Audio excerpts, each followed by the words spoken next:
I'm again with an interesting piece. The spb187j1. It's also known as the mm200 reduced, in alignment or in the heritage of the mm300. They brought this one out, and it really has a very clearly visible lineage to the mm300. All the design elements are there. I'll compare it to an mm300 in a second step. We'll go to that in a moment. So this watch has a diameter of 42 millimeters. We have a thickness of 12.5 millimeters and lug to lug of 48.8 millimeters. It has a weight of 186 grams on this stainless steel bracelet, and the bezel insert, a stainless steel bezel insert. Not sure whether this is a ceramic bezel insert. I guess they've coated it, probably stainless steel coated with super hard coating, some kind of mimicking the ceramic. I don't think this is ceramic. Didn't find any statement on the Seiko page. But anyway, it certainly does at least have some kind of similarity to the MM300, which is confirmed, let's say, a ceramic bezel. In this case, it's mimicking this, probably. Nevertheless, it has a nice shine to it. So we have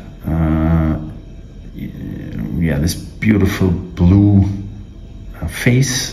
This is the blue version. There's another one, a limited edition, a green version. Actually, it's the MM200 version of the MM300 that I'll show in a moment. The Aeromotic Green 140th anniversary limited edition. This one is not limited. It's a standard edition, and it really comes in this beautiful blue sunburst, very deep blue, and of course it plays in the light.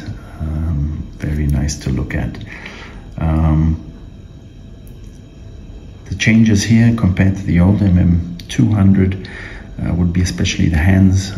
These new hands, which we've also seen on other launched models. On the Willard, for example, we can see these hands which are half polished, half brushed. Yeah, you can see that, which really gives it a lovely, a nice appearance. Gives it a high quality, luxury kind of look. I mean, the old hands, they were just flat. Made out of flat metal sheet. This is now beautifully brushed and polished. We have the hour hand and the minute hand with generously applied Lumibrite, the proprietary Seiko loom.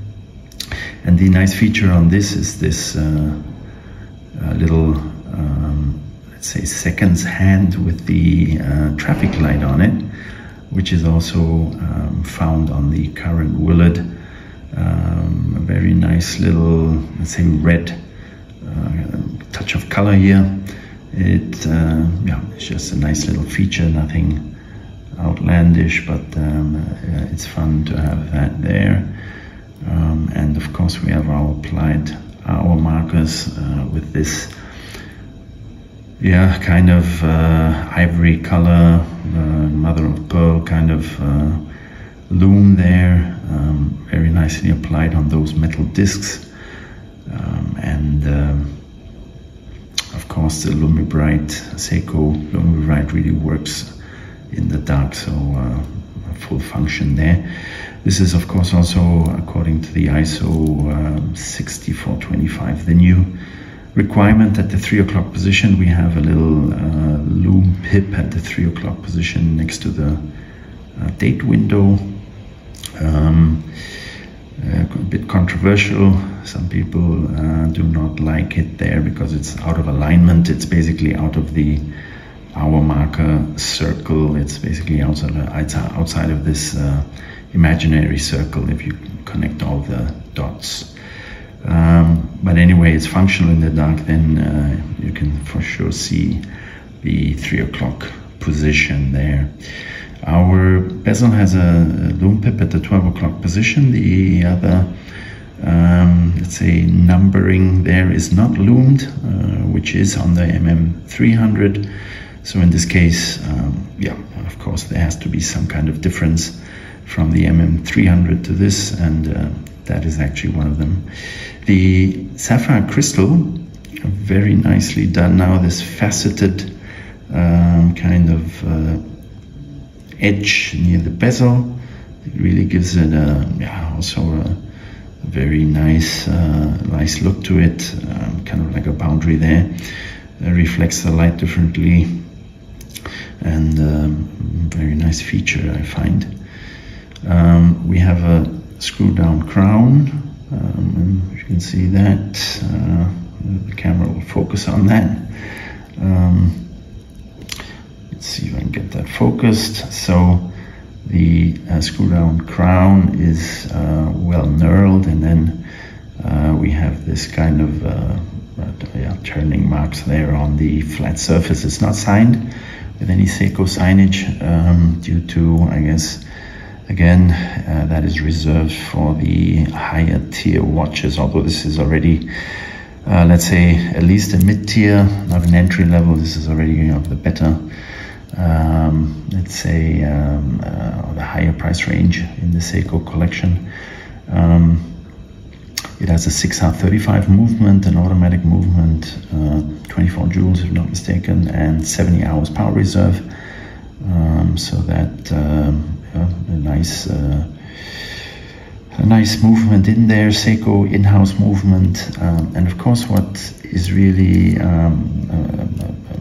beautiful addition or change, it really the polishing, the brushing, and the design of the case is very reminiscent of the mm300. So we have a beautifully brushed top part of the case, and then we come down to this, the upper flank, which is really beautifully polished. Then we have a hairline brushed part there, and then it goes to the polished bottom part of the flank, the other side. So here also we have these details there which are very highly reminiscent of the mm300. The case back is a screw down case back, so we see sapphire crystal, the tsunami wave there, nothing special in terms of limited or special edition. This is just a normal series production watch. Unidirectional bezel, 120 click. Yep. Feels good, a bit less gasket drag than some of the other Seikos I've had in hand, but has a very good feel to it. Feels like a precision instrument, and it works.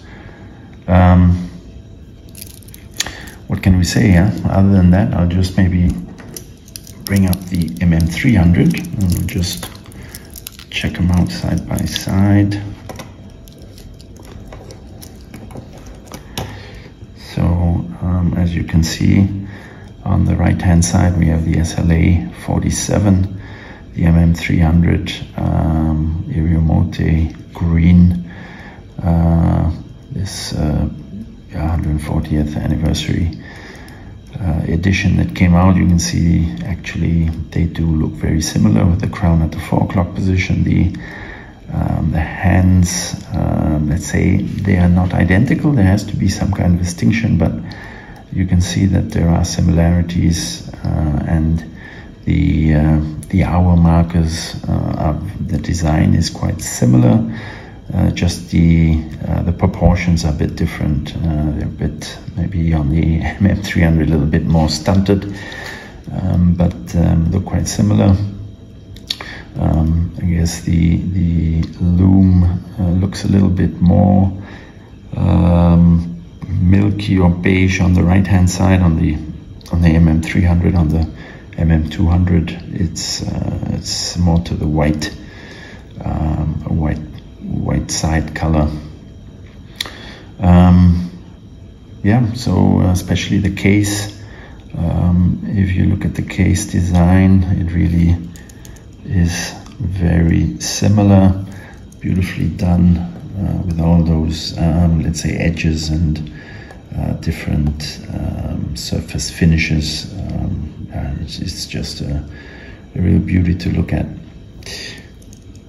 Okay guys, that gave you a little bit of an overview of this watch. Fun to wear, not as big as the mm300, not as thick, not as let's say tank-like.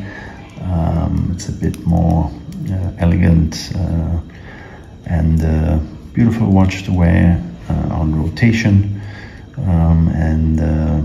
Yeah, if you're interested to get it, I would make a move. Not sure how many there are out there, but sooner or later they'll be sold out. So time to move if you want to make the decision. All right guys, thanks for listening. Peace out.